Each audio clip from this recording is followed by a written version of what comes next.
բանակի միակ խնդիրը Հայաստանի Հանրապետության միջազգայինորեն ճանաչված ինքնիշխան տարածքի պաշտպանությունն է եւ մեր բանակը չպետք է կիրառվի Հայաստանի միջազգայինորեն տարածքից դուրս բացառությամբ միջազգային պայմանագրերի հիման վրա իրականացվող խաղաղապահ առաքելությունների։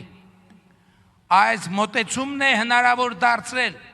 որ Հայաստանի Հանրապետությունը ունենա այն, ինչ այսօր կտեսնեք։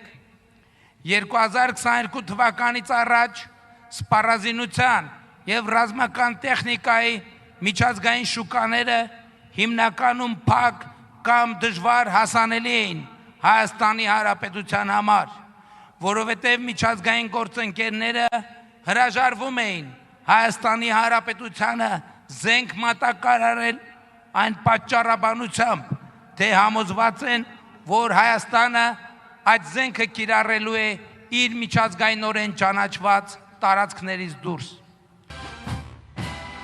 Պայմանավորված առաջադրված խնդրի ծավալով եւ իրադրության պայմաններով համալիրը հնարավոր է կիրառել ինչպես ամբողջ կազմով, այնպես էլ առանձին կայաններով տարբեր ուղղություններով։